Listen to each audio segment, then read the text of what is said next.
point, you also have to ask yourself why it is that everyone around you thinks that, people who care about you, no less, not people who have evil intentions for you, and why it is that they would tell you that and all of that, right? Because for the most part, if a parent's telling you that, a healthy parent is trying to be protective and to make sure you're not hurt and to get you out of a bad situation before it turns worse. So for him to, I guess, dismiss things like that is wild, but at the same time, based on what the documentary showed, it seemed like he was just working a lot, and so it seems like he wasn't super present all the time, which is not a critique as much as it's like if you're not really there all the time or a lot, it becomes hard to see if the symptoms are there. It becomes harder to see where the lies are if you're just out of the house, come back in the evening, leave again in the morning.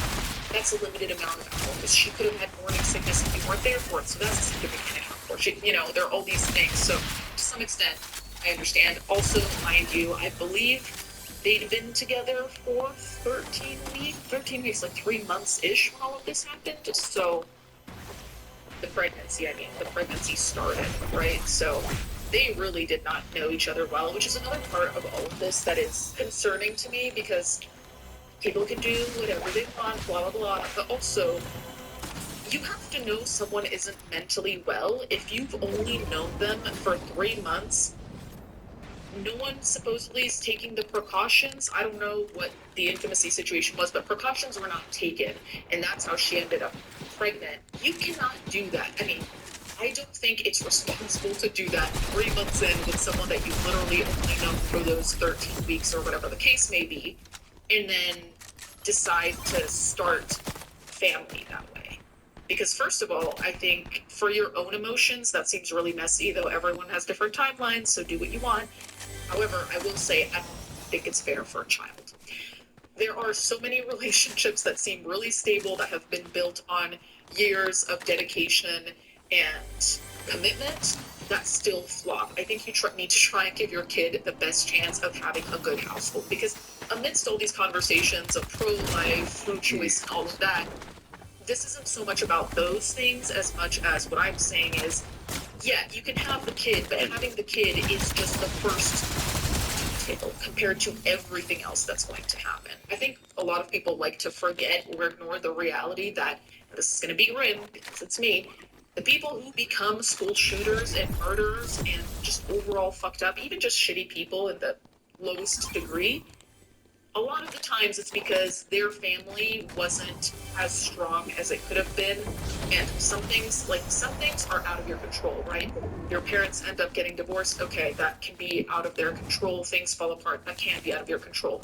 It is, however, completely in your control to wait until you actually know someone quite well, very well, ideally, to take the next steps. 3 months is so inconceivable to me. I waited for 3 months, I'm pretty sure, before even meeting anyone off of Tinder back in the day. I'd never meet them prior to having vetted. So, have a baby after.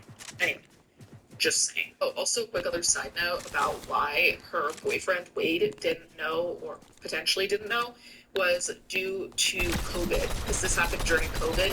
So she made up a bunch of rules that he couldn't come in with her, blah, blah. So then he never was really a witness to any or things that would show, hey, there's no baby in there. This article is also claiming that they continued to have a sexual relationship while she was wearing a fake baby bump, but Parker demanded the lights be turned off before they got intimate. There are a lot of parts here where Wade could have picked up on something. Again, I think people are blinded. I think people are also delusional to want to convince themselves that what is very clearly happening is not happening. Everyone does that to some extent.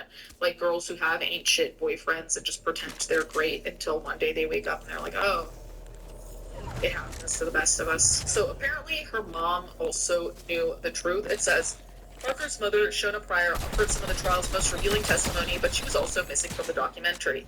Netflix viewers saw how Parker often lied about her mother, claiming she was evil, and even faking text messages from her home to set up a relationship. In reality, the pair had barely spoken for months before the murder. Pryor was with Parker when she had a hysterectomy and knew she could be pregnant, according to KTAL News. Her mom told jurors that a pal sent her a screenshot of a Facebook post from Parker's gender reveal party, which her mom was not invited to in 2019.